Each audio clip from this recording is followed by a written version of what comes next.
जो चाहोगे वो पाओगे। दोस्तों, एक साधु घाट किनारे अपना डेरा डाले हुए था। वहाँ वह धुनी रमाकर दिन भर बैठा रहता और बीच बीच में ऊंची आवाज में चिल्लाता, जो चाहोगे सो पाओगे। उस रास्ते से गुजरने वाले लोग उसे पागल समझते थे।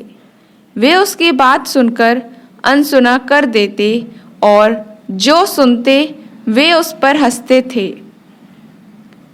एक दिन एक बेरोजगार युवक उस रास्ते से गुजर रहा था।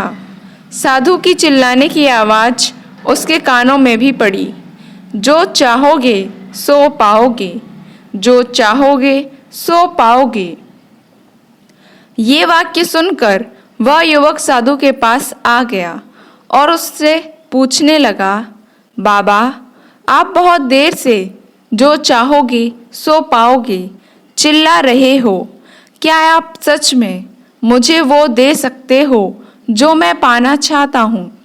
साधु बोला, हाँ बेटा, लेकिन पहले तुम मुझे ये बताओ कि तुम पाना क्या चाहते हो। बाबा, मैं चाहता हूँ कि एक दिन मैं हीरो का बहुत बड़ा व्यापारी बनूं। क्या आप मेरी ये इच्छा पूरी कर सकते हैं? युवक बोला, बिल्कुल बेटा, मैं तुम्हें एक हीरा और एक मोती देता हूँ। उससे तुम जितने चाहे हीरे मोती बना लेना। साधु बोला। फिर साधु की बात सुनकर युवक की आंखों में आशा की ज्योति चमक उठी। साधु ने उसे अपनी दोनों हथेलियां आगे बढ़ाने को कहा। युवक ने अपनी हथेलियां साधु के सामने कर दी। साधु ने पहले उसकी एक हथेली पर अपना हाथ रखा और बोला, बेटा, ये इस दुनिया का सबसे अनमोल हीरा है।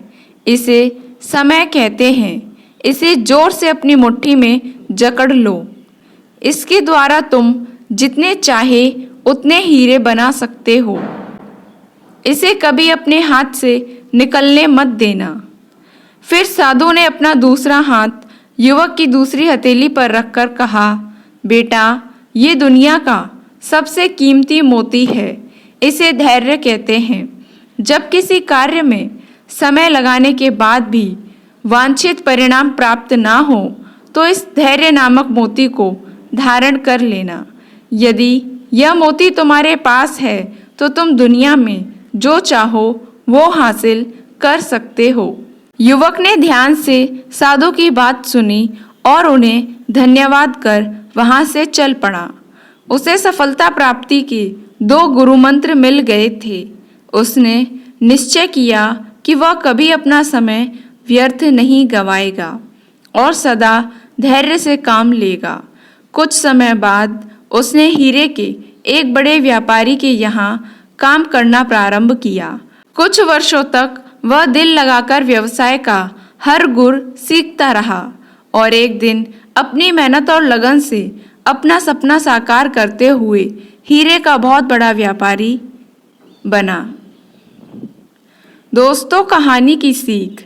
लक्ष्य प्राप्ति के लिए सदा समय और धैर्य नाम के हीरे मोती अपने साथ रखें।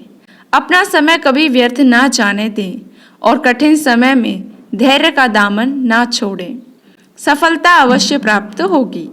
संत कबीर जी ने भी कहा है, धीरे धीरे रे मना, धीरे सब कुछ होए। माली सींचे 100 घड़ा, ऋतु आए फल होए। हमारे पास भी 7 दिन ही हैं, एक प्रेरक कहानी। दोस्तों, एक बार की बात है, संत तुकाराम अपने आश्रम में बैठे हुए थे। तभी उनका एक शिष्य जो स्वभाव से थोड़ा क्रोधी था उनके समक्ष आया और बोला, गुरुजी, आप कैसे अपना व्यवहार इतना मधुर बनाए रहते हैं? ना आप किसी पे क्रोध करते हैं और ना ही किसी को कुछ भला बुरा कहते हैं। कृपया अपने इस अच्छे व्यवहार का रहस्य बताइए। संत बोले, मुझे अपने रहस्य के बारे में तो नहीं पता, पर मैं तुम्हारा रहस्य जानता हूँ। मेरा रहस्य? वह क्या है गुरुजी? शिष्य ने आश्चर्य से पूछा। तुम अगले 1 हफ्ता में मरने वाले हो, संत तुकाराम दुखी होते हुए बोले। कोई और कहता तो शिष्य ये बात मजाक में टाल सकता था, पर स्वयं संत तुकाराम के मुख से निकली बात को कोई कैसे काट सकता था। शिष्य उदास हो गया और गुरु का आशीर्वाद ले वहां से चला गया। उस समय से शिष्य का स्वभाव बिल्कुल बदल सा गया।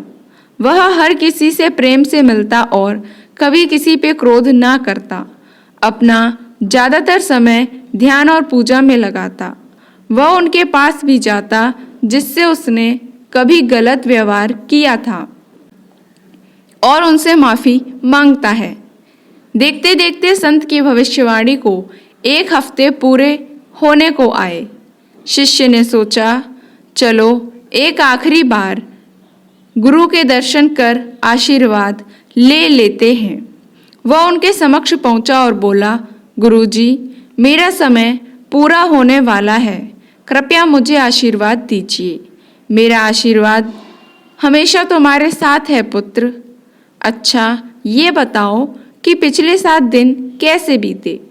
क्या तुम पहले की तरह ही लोगों से नाराज हुए? उन्हें अपशब्द कहे? संत तुकाराम ने प्रश्न किया। नहीं नहीं, बिल्कुल नहीं। मेरे पास जीने के लिए सिर्फ 7 दिन थे। मैं इन्हें बेकार की बातों में कैसे गवा सकता था? मैं तो सबसे प्रेम से मिला और जिन लोगों का कभी दिल दुखाया था उनसे क्षमा भी मांगी। शिष्य तत्परता से बोला। संत तुकाराम मुस्कुराए और बोले, बस यही तो मेरे अच्छे व्यवहार का रहस्य है। मैं जानता हूँ कि मैं कभी भी मर सकता हूँ, इसलिए मैं हर किसी से प्रेमपूर्ण व्यवहार करता हूँ और यही मेरे अच्छे व्यवहार का रहस्य है। शिष्य समझ गया कि संत तुकाराम ने उसे जीवन का यह पाठ पढ़ाने के लिए ही मृत्यु का भय दिखाया था। वास्तव में दोस्तों, हमारे पास भी 7 दिन ही बचे हैं। रवि, सोम, मंगल, बुध, गुरु, शुक्र और शनि। 8वां दिन तो बना ही नहीं है, इसलिए परिवर्तन आज से ही आरंभ करें।